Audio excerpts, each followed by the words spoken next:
Off the ball. This is News Talk. All right, you're very welcome back to Off the Ball this Sunday. Neil Treacy here with you for one more hour until 7 o'clock this evening on this bank holiday Sunday. It's time to turn our attention to rugby now. A defeat for Leinster, another frustrating outing for them. It's been a difficult couple of months while Connacht and Ulster wrapped up their season with wins at the weekend. Munster not in action. They have their last Pro 14 Rainbow Cup game against Zebra next weekend, knowing a win could put them through to the final against the winners of the South African division. James Downey is with me now on Skype to chat through things. James, how are you this evening? Good, thanks Neil. Keep well.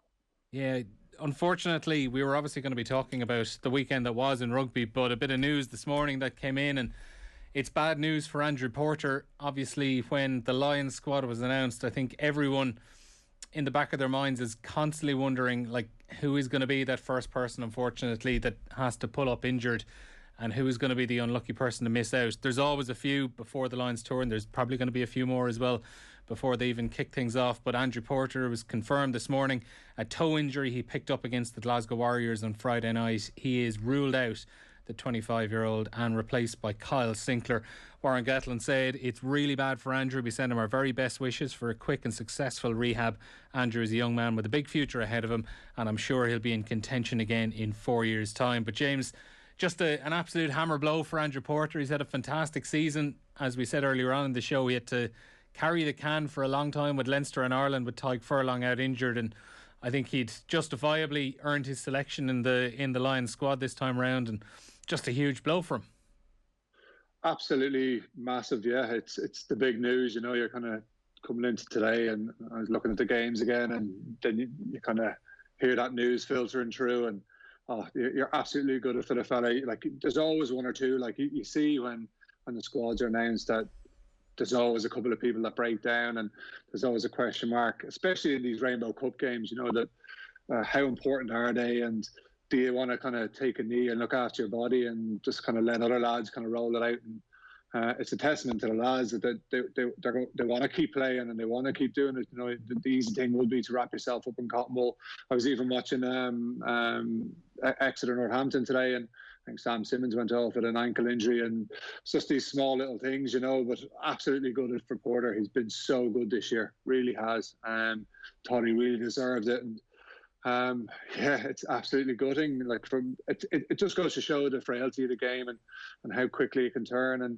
And all of a sudden, Kyle Sinclair's now in, and he's got a chance. And a couple of weeks ago, people were talking about his interview and how emotionally he spoke when he was interviewed on the side of a pitch for Bristol. But really good for Andrew. Thought he really deserved it. He's one of those guys who goes about his business kind of under the radar, and yeah, he's a good attitude to it, and yeah, very disappointing.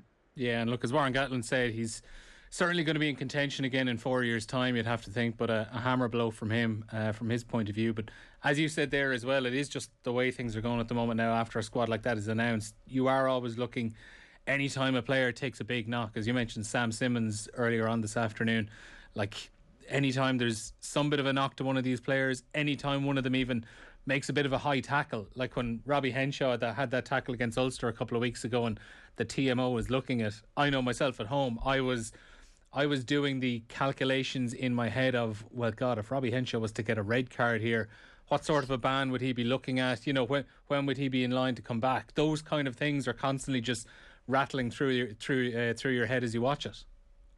Yeah, it's exactly that. And I think, especially nowadays, the squads are so big, and I was wondering how they were going to do it going into the lines, and how you're going to have your standby squad and who's going to be ready and where would they be based. And because every year, it happens not every year, but every time there's a Lions call up or Lions tour, I think,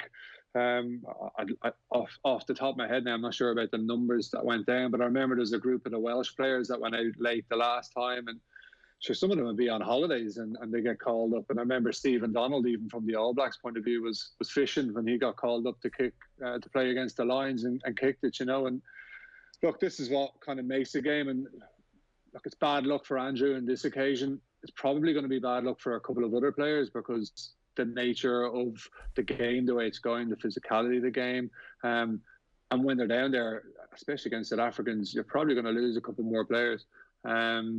so it can make other people, but it's the fertility of the game, unfortunately, and it's exciting as well. It's just a pity that it's happened to an Irish player. Yeah, it really is. And look, as we kind of said there as well, like as disappointing as it is for someone like Andrew Porter, and obviously we're going to talk about Porter a little bit more because he's Irish and stuff. It's obviously the call that Kyle Sinclair has been waiting for a few weeks. Like everyone, I think absolutely everyone was stunned when he didn't make the squad initially. And you referenced his post-match interview a couple of days afterwards when he was man of the match for Bristol, and like it kind of goes to show that don't throw the toys out of the pram, put your head down and knuckle down, because the opportunities are probably going to come around at some point.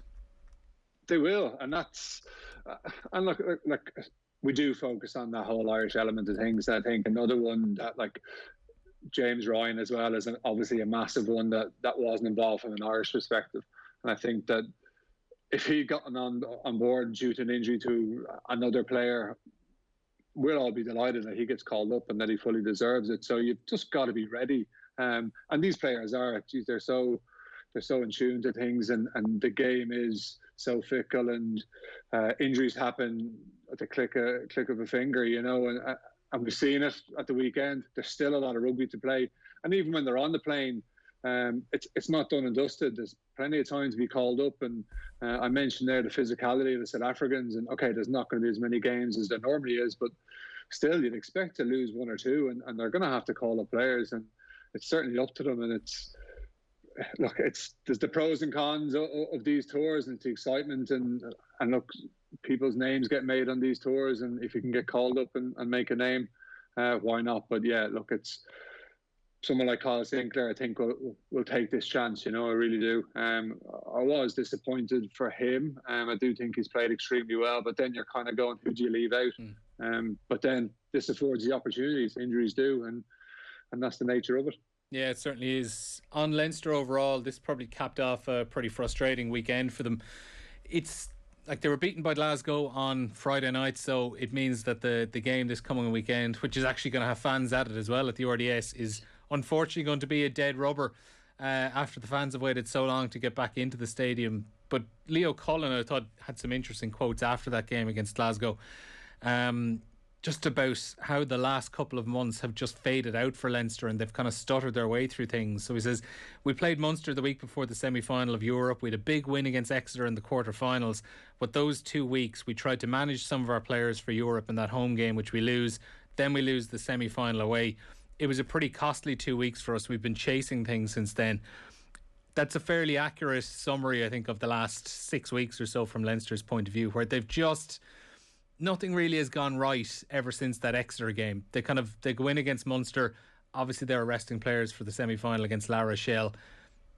Munster put a decent beating on them, and then they go out the following week and they end up losing to La Rochelle, and things have just it's just fizzling out a season from then on to here, isn't it? Yeah, massively so. And you think of the focus that you put from a Leinster perspective into these games. They're such big games, and to lose, then, you know, it's so hard to pick yourself back up. And Leinster have been so good at it recently and over recent years.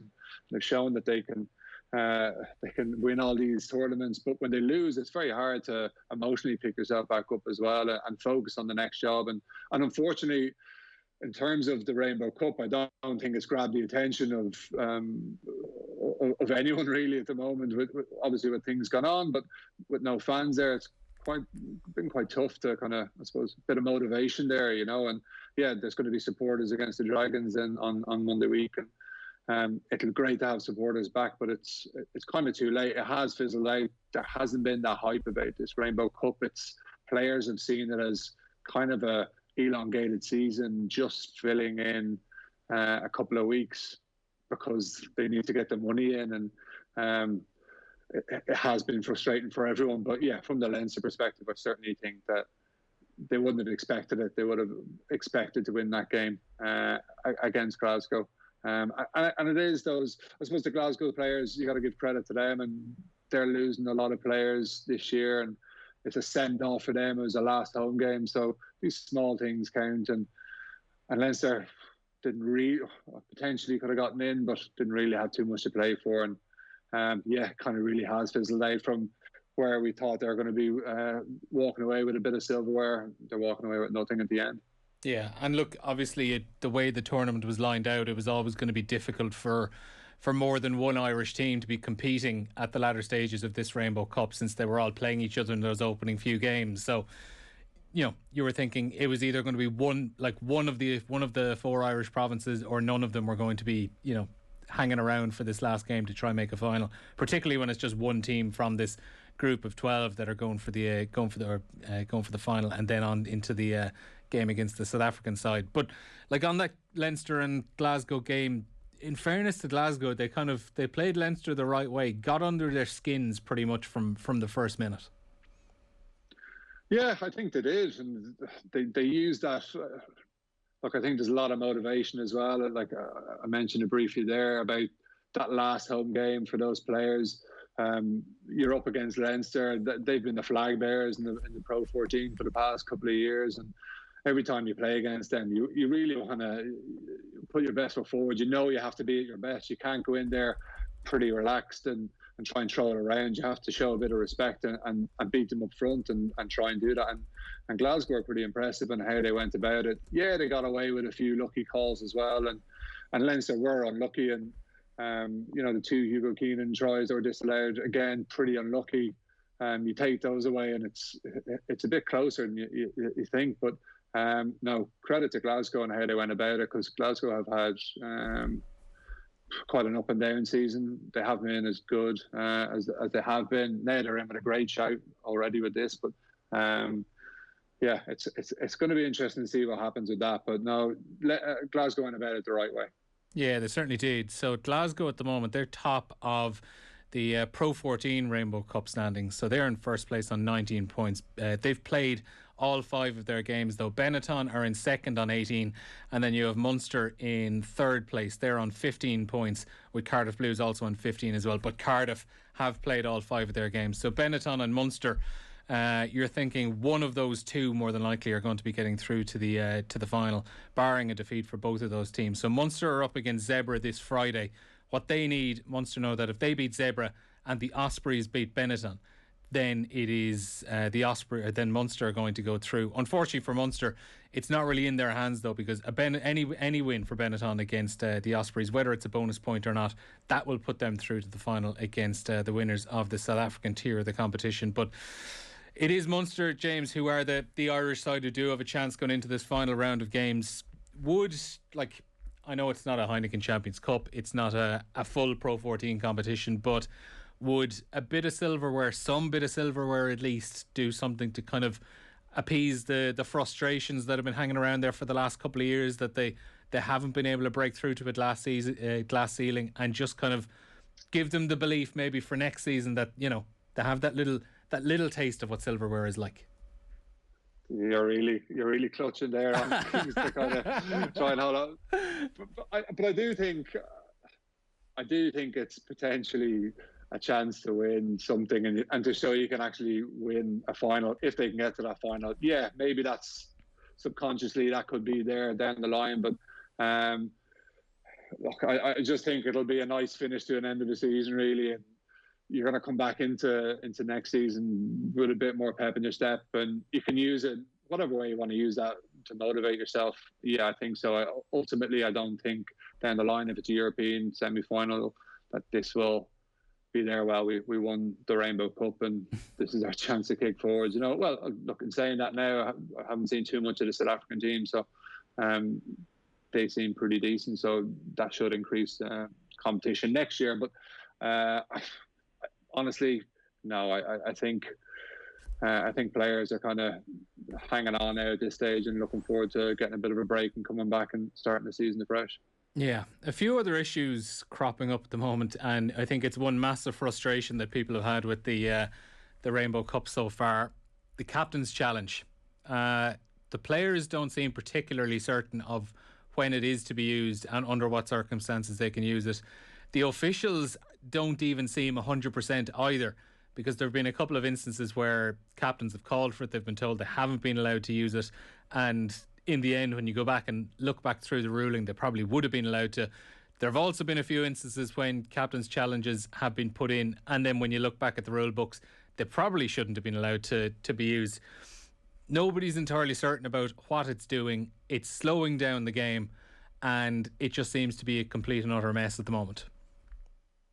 Yeah, agree with absolutely everything you said there. Absolute mess. It's bad enough with VAR and football, so I think it's this is just so frustrating, you know. And I think you see the pass that went forward for Glasgow's try, like an absolute mile forward, and yet no, it's not done. It's so frustrating. I think the referees, it's so stop-start, and they're taking so long to make a decision. It really is frustrating for a supporter watching it. I can only imagine what it is like being on the field, and it stops momentums of things, and it stops. Like if you're smart about it, you can kind of go in and do it and frustrate opposition with it. You know, it's really kind of a tool you can use, but it's just been so frustrating, to be totally honest with you, and how you see it. And it's adding on 10, 20 minutes, half an hour to all these games, and it's bad enough with all the scrum resets. You know yourself, Neil, that no one likes these scrum resets. Except me. Except me. Yeah, exactly. But like that's slow enough and adding so much to a game. And regardless of this, it's something needs to be done. I don't know if they're going to have a review and say, well, we use this going forward. Probably be one that they won't, and I hope they don't. Yeah, I can't see it happening. It's funny, like there've been so many law trials over the last 15, 20 years in rugby. Some have worked well, some haven't. I can't remember though a single law trial that has been as universally derided as this one. Yeah, but it's just so confusing. I think like the referees are unsure, the players are unsure because it's so new, because they've played a certain way all season, and then for the last couple of months it's okay, these new rules are in. Sure, half the time players have gone to take a 22. Oh, hang on, it's not a 22. It's a dropout, and they're like, oh yeah, and like it's just a bit of a kind of shambles, you know. It's a bit of a kind of pre-season feel about a pre-season tournament where we'll try something and try and make it. Look, they're trying to make the game more entertaining, and they're trying to make the game faster. This certainly isn't helping the game go faster. So some things, what I would take forward, not sure, to be honest. Maybe the kick and the kind of your 40-20 that you have in rugby league, something similar to that. But other than that, no, I wouldn't take too much, just to kind of break up the players in the front line, because the front line defences are so strong now. I think it should be rewarded if you put more players in the backfield. There should be more space. Yeah. To bring more attack. Yeah, I was a bit frustrated they didn't actually take on that 50-22 trial in the Rainbow Cup, because I was watching a little bit of it across Super Rugby in Australia earlier on this year, and it wasn't something that was changing the game dramatically. It wasn't having a massive impact on the game. It wasn't even cropping up in every single match. It was just every now and again, maybe once every 2 or 3 games, someone would pop one in, and when you see it happen, you'd go, oh, that was a nice little kick. And now they're after getting a line out in the opposition 22 or something like that, and it was one of those things that had very little impact on the game, but when it actually happened, you sat back and went, oh, that was nice. Now that was interesting. There's a good reward coming off the back of that. So I was kind of a bit annoyed we didn't get to see it in the trial out in the Pro 14 Rainbow Cup. Yeah, that was one that jumped out for me, and it's just, I think, as you said, you're rewarded for that actual smart play and that heads up play when you're faced with a lot, especially the way defences are now. It's come across in rugby league that you'll have 14 players in the line, and you'll have one person covering the backfield, and you might have a winger drop back. And if there's so much space there, if you can kick it in there, and it still takes a lot of accuracy to put it in there, so it's a skill in itself to put it in there and to be on the money. I think it is a just reward that, yeah, look, there's no space for us. Let's keep the game going forward. We're in the front foot, kick it in behind, and we get an attacking line out, and it's a just reward. And completely agree, you say that doesn't happen much, and it doesn't, but it gives the team an opportunity where if it's a blanket defence, we can change something. And if a team wants to counter that, and they can drop someone out, and that means there's got to be space somewhere else. So, and that will lead to more attack and run and rugby, which is what everyone wants to see. But I think that when we are up against these blanket defences, it mightn't be a bad shout. But yeah, hopefully they might bring it in and trial it. As you say, it's not used at all, or maybe once a game, if that. But it could be used as a decent weapon. There's some very good kickers out there. Yeah, certainly will be. On trying to speed up the game in general, like, we're probably taking it as a given that the Captain's Challenge is going to be scrapped going into next season. But even aside from the Captain's Challenge, even before that was introduced into the Rainbow Cup, like, the issue of how long a game of rugby is taking to complete is still a massive issue. Like, it's routine now from kick-off to full time. You're talking 2 hours if you include your halftime break in between. And if you consider an average soccer game, it's 10 minutes extra of playing time, and they're getting to full time probably 5 to 10 minutes before your average rugby game is. So you're talking realistically, like, there's probably the guts of 10 to 15 extra minutes that it's taking a rugby game to actually complete. And eventually, if that keeps growing, it's going to become very, very hard to attract fans into it, because there are just so many stoppages at the moment. If we're taking it as a given that the Captain's Challenge goes, what else can be done to actually trim up the timeline of what it's taken to complete a game of rugby? Oh, for me, the massive one that jumps out is those scrums, the reset of scrums. Like, you can be so cute and smart and run down that clock, and I'm sure someone has done it and worked out the times and how many minutes of a game goes by. Like, you can drop, take a hit, or hang on, re-stand up, walk your front row back. You're just killing time, killing seconds, being smart. And the referee, not all the time the referee will say, stop the clock, and that's another frustrating thing. He'll just let it go, which is the wrong thing, because lads are time wasting, but just need to go, make a decision, give a free kick. Let's not have a word with them and reset and go again. It takes momentum out of it. If a team's going forward, other teams can be smart in how they slow down that clock. And like, you take a front rower and put them down the ground, no scrum can happen, so it just slows the whole thing down, and it frustrates everyone. And then referees who are unsure, and the touch judges, and they call him over one side, he goes over to the tight head, and then it's happening on the loose head. Like, so frustrating. Refs just need to make a decision. Let's go quick. Let's play quick. If you're going to mess around, this is what's going to happen, and they should be punished. And just make the game quicker. I know you'd probably prefer to see scrums all day long, but sometimes you just need to catch your breath. You need a break. You need to slow things down to get a bit of air back into the lungs. So that's why it's kick off. That was the call all the time, wasn't it? Kick off, have a break. But all the front rowers take a break. Someone takes a knee. But look, I do appreciate a good scrum. I really do when it happens, but not when there's so much messing going on and it's 4 or 5 minutes eaten into one scrum. And I do understand conditions and everything have to be taken into consideration, especially the wet days when front rowers are losing their feet. It's just kind of a smart decision. Yeah, no, 100%. Bang on, agree with you there, as much as we were joking. A couple more bits I want to chat about. David Nucifora had his kind of biannual briefing this week, and one thing that cropped up, and always crops up obviously, is players outside of Ireland being able to represent Ireland, or not being able to represent Ireland at the moment, or not being considered for selection. And it probably cropped up again where you had the likes of Sean O'Brien, who's leaving Connacht, as an example. He's moving to the Exeter Chiefs next season. Looks like a brilliant move for him, for example, because as people have said, like, he's found himself behind the likes of Bundyaki, and there's Tom Daly, who's been brilliant, Tom Farrell at Connacht as well, who's excellent. There's a long list of players there for a centre like him to be trying to get in ahead of.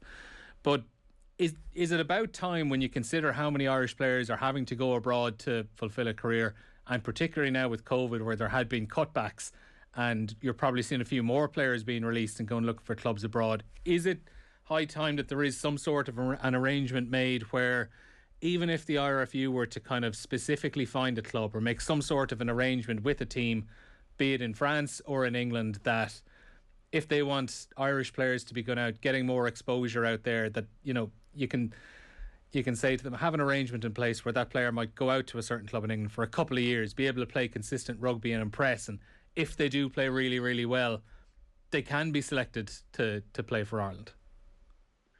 Well, the obvious one there is your London Irish, and they've obviously spoken about that a couple of years ago, where they said, it's going to be the 5th province, and I personally don't see that as a viable option. I just think it's as a result of the amount of players coming through, that there's so many quality players coming through, and there's not room for everyone there. And the reality is that they have to move abroad. They understand that. Players do understand that when you move abroad, that this is a decision. And especially for the younger players, I don't think it's as much of an issue. For young guys, so take Sean O'Brien, I could be wrong, but I'm sure he's not thinking, oh, my Ireland chances here in a bit of trouble. I think he's gone, I'm going over here. What an opportunity for a young guy who's been playing absolutely brilliant. He'll look at the depth chart in Connacht and go, there's a lot of centres there, and Tom Farrell's coming back from injury, and Sammy Arnold's there, and you mentioned the two guys, Bundy there and Tom Daly. So there's 4 quality centres ahead before he goes anywhere. And then Exeter comes up, and you look at the Exeter centres and you might go, okay, Devoto's there, Henry Slade's there. When they're away, who's there? Ian Whitten's there, he'll be finishing up. And there's a great chance for him there, and he's got to be smart, and he has been smart, and go, if I go over there, if I can play well and play extremely well for Exeter, who are one of the top sides in England, who knows what happens? An Irish province might come in from again, and then the Irish number comes up on the radar again. But if you're talking about players who are established players, who are current internationals per se, I don't know. It's like we saw when it happened before with Johnny. Okay, it was the kind of Johnny clause that he was away, but they were it was Johnny, and he was too valuable to Irish rugby at the time, that we needed him there. Now, especially with Nusafora, I don't think he sees that there's one person bigger than the rest, bigger than the RFU. So players who are going to go away, not when Nusafora is there, I certainly don't see that changing. And players know it, Neil. I think it weighs up. It's got to be something when you sit down and weigh everything up, be it money, be it whatever, be it lifestyle. You've got to kind of sit down and go, what works, what doesn't work, and do I want to give up Irish national represent my country? Because there's a lot of other things that are there as well. It's your physios. Like, you forget how well the Irish players get looked after over here. They really do. Medically, they get the best of everything, and then the RFU as well control the players in terms of when they're playing. So you go abroad, you're not getting that. So there's a lot to weigh up, and giving up an international career is a big decision to make. Certainly is on someone like Sean O'Brien or other younger players as well who've had to go out and try forge their own path. It's something you obviously did earlier on in your career when you weren't able to get a break somewhere in Ireland, and you went out and you played in Italy, you played in England, you had a long career outside of Ireland as well as in it.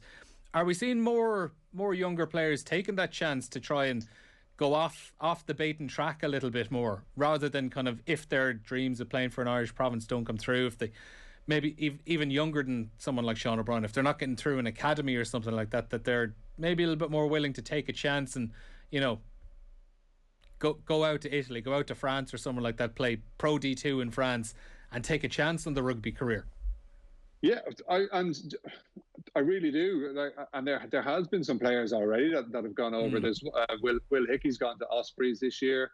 Carl Martin's gone to, is it Montpellier, I think? Jack Regan actually as well, obviously. Yeah, exactly. But and again, he took a punt and went down to New Zealand and played club rugby down there. And now he's coming back, and he's come back to Ospreys. And this is great for Irish rugby, that the more players we have playing at a better level. And sometimes guys get to a situation where it's right, you got to sit back and look at the depth chart and go, where do I stand and what do I think? And everyone's very different, and it only comes down to that individual and how you make that decision, because we can all be presented with it and come out with 3 or 4 different ways of doing it. And some boys are very happy to go, do you know what?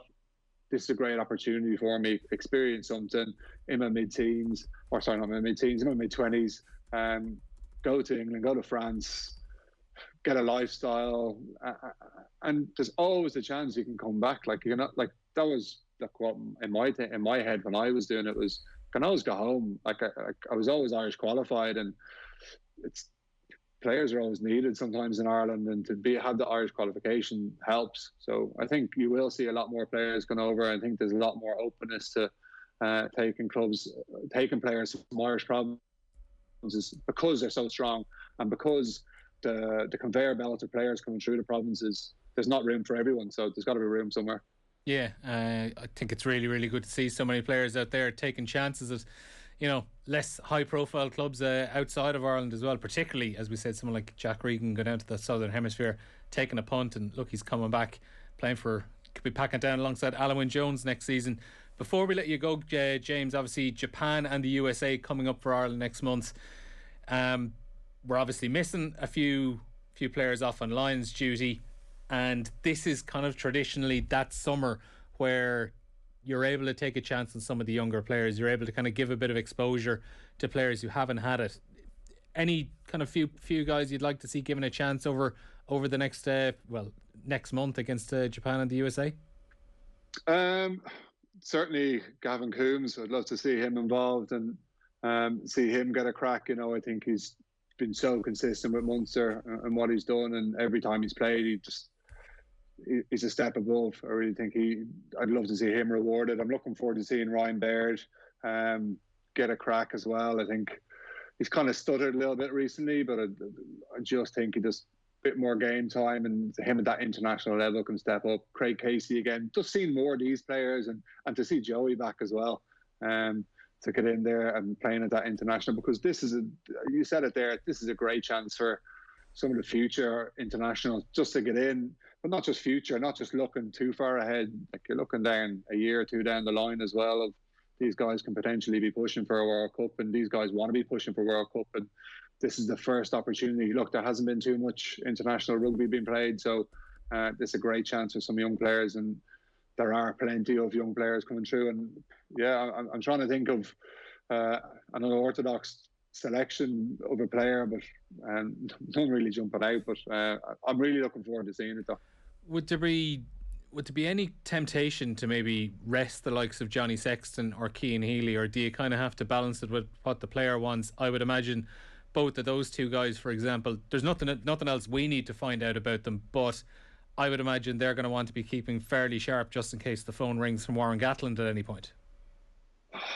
Yeah, and this is, like, for me, I leave them at home. You know exactly what they can do. Like, playing against a Japan or a USA isn't going to do too much for them. Yeah, okay, stay sharp, but I'd leave them at home. This is what an opportunity this is for young guys to get the minutes and to be in that environment, because we all know what those lads and the senior boys can do. This is a great opportunity for these young guys to get in, and it's the future. You're looking at a couple of lads that'll be this year, a couple of lads will be next year, a couple of lads that could be 2 or 3, 4 years down the line, where they're really going to be an impact. But now's the time to get them into it. Like, if they're old enough, they're good enough, so get them in there. Sorry, if they're good enough, they're old enough, for the way around. Get them in there, because we know what Johnny can do. We know what Cian Healy can do. We know what Keith Earls can do. There's no need, Personally, I'm sure they want to be in there because they want to be wearing green, and that's, I completely understand that. And of course, with some of those personalities, it's going to be very hard to say, stay at home and put your feet up. And they certainly won't want to do it. But I think there's no need for them to be involved. For me personally, I think I'd love to see these young guys get a chance and be rewarded. All right, well, James, pleasure chatting to you as always. Thank you very much, Neil. Cheers. James Downey there. Our rugby coverage and Off the Ball is brought to you with thanks to Vodafone. Team of us, everyone in.